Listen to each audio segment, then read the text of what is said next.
Hello YouTube, Flashlight Enthusiast here. Another Nitecore on my channel, again thanks to my friend Neal's gadget website, this time the EDC33, which is their, as the name suggests, EDC flashlight with the Lumen shield technology. As you can see, it is extremely compact for a 4000 lumen flashlights. Let's see what it offers.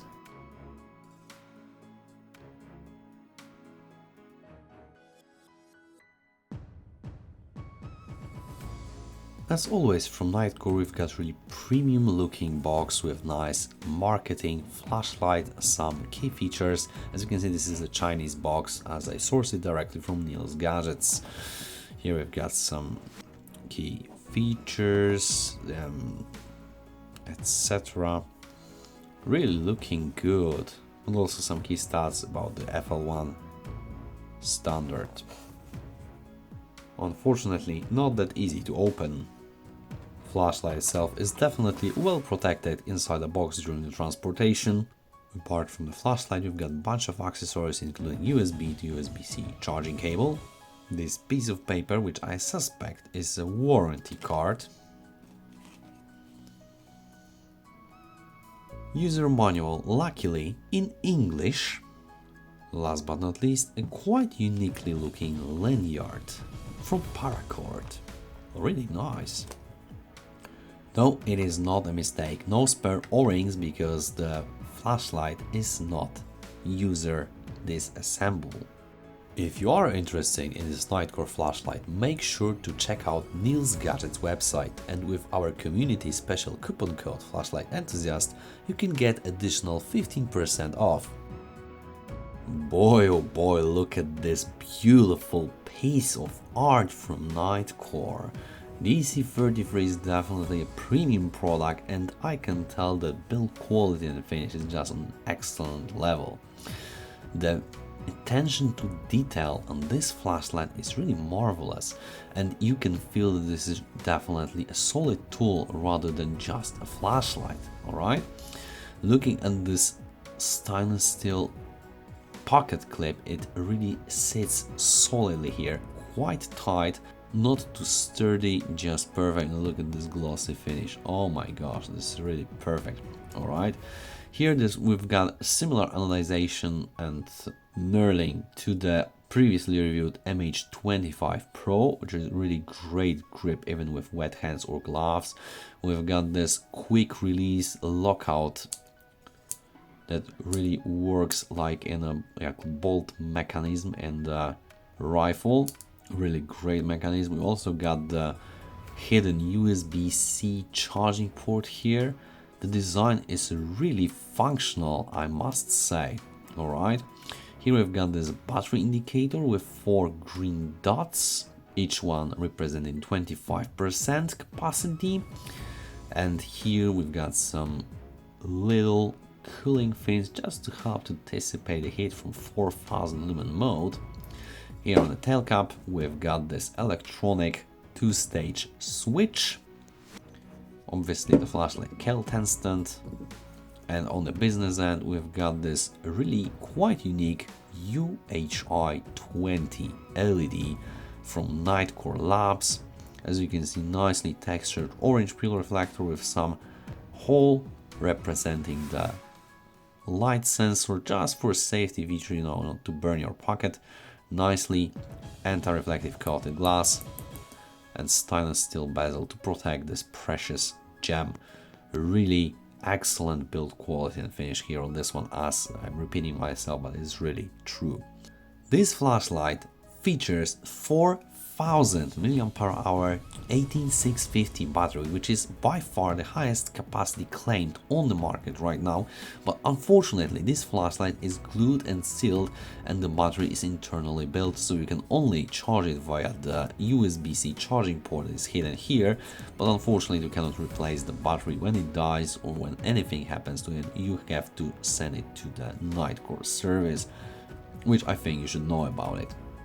And oh, by the way, lanyard attachment, I presume it is here on the clip, if you were wondering.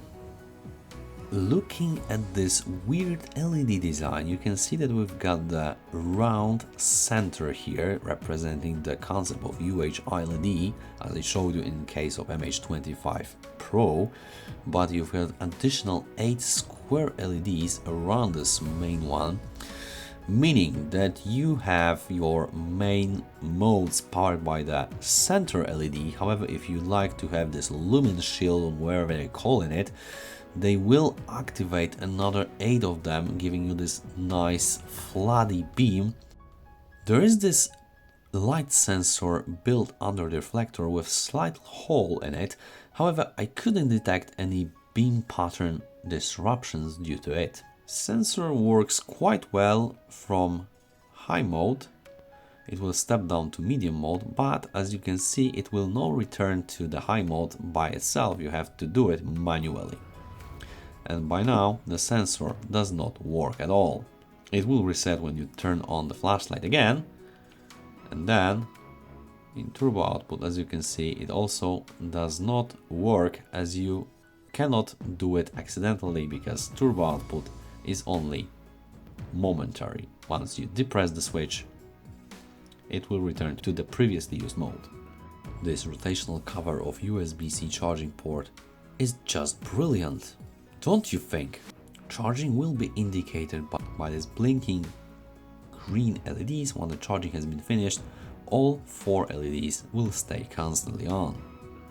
In my view, UI requires a little bit of time to get used to. First of all, you've got this physical lockout lever that you have to push down to unlock the flashlight, and then you've got this electronic switch. This is the 2-stage switch, so you can half press it or full press it. It will serve different function. First of all, you half press it quickly to reveal your battery capacity. You fully press it once to turn the flashlight on, and then when the flashlight is on, you lightly press or half press to advance through 4 different modes. So ultra low, low, medium, high, and then you can fully press and hold to activate the Lumen shield 4000 lumen. Once you depress it, it will go to the previously used mode. Or in higher mode, you can also lightly press and hold to activate only the center LED instead of all of 9.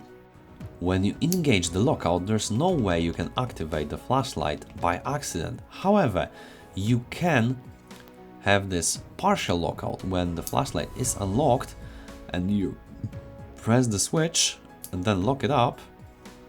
As you can see now, we can have momentary turbo or high in spot, which is quite convenient in self-defense situation. This UI seems to be well designed, however I'm missing 2 major functions here. First of all, if it's utilized for self-defense, where is the strobe located in this UI? I couldn't detect any. And second thing, there is no shortcut to the lowest mode unless you leave it in the lowest mode and then turn it on in the last use mode. Here are my lumen measurements of the Nitecore EDC33. If you need more time, feel free to pause the video. The problem with runtime graphs in Nitecore EDC33 is that 2 highest modes are only activated momentarily, so I measured high mode that you can actually turn on and leave for measurements, and as you can see we've got around 1526 km start, and as you can see the step down actually is minimal, but only after 11 seconds from around 1481 lumens to around 1287 lumens, and the flashlight head does not really get any hot. But then as you can see the brightness gradually decreases to around 700-ish lumen level, and then it stays sustainable at around 668 lumen level, with over a runtime of 2 hours and 20 minutes before flashlight started to step down 2 times to lower modes and turned off after roughly 2 hours and 35 minutes. The flashlight body is stabilized at 42 degrees, meaning that despite this flashlight can get hot in momentary turbo or momentary high, in lower modes it actually is pretty much user-friendly. And when it comes to medium mode, it is around 400 lumen level. As you can see, we've got excellent, nice, flat output regulation, with flashlight body achieving around 34 degrees Celsius and smelling sustainable around 380 lumens for around 4.5 hours before stepping down to lower mode and then turning off.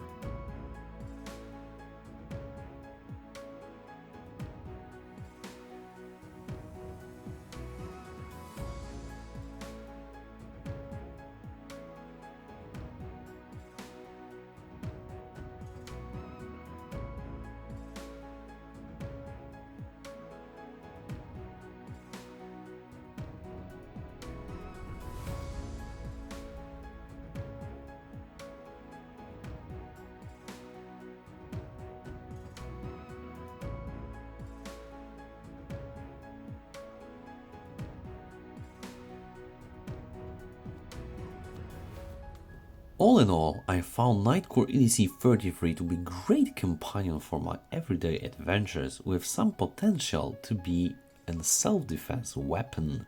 It is definitely compact, with excellent build quality and finish, with higher capacity battery than majority on the market in this size, and the features like battery indicator, physical lockout, and practical dual channel design makes it a really nice flashlight standing out of crowd.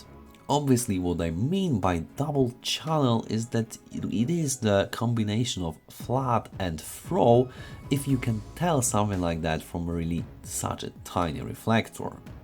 However, the functionality is definitely there, and I highly appreciate that Nitecore did something like this. Additional safety features like a sensor and USB-C charging is definitely a great advantage for the majority of users. Last but not least, I really dig how Nitecore approached the UI by incorporating just a single switch but with two-stage operations. It's really brilliant, and I think after some time you will definitely get used to it. So I hope you enjoyed my review. If you have any questions, please leave them in the comment section down below. If you have a personal experience or any questions, please don't hesitate to leave a comment. Hit the like button, hit subscribe button, not to miss any future video that I release, and to help this channel grow by supporting the algorithm. Thank you so much for watching, and we'll see you in the next one.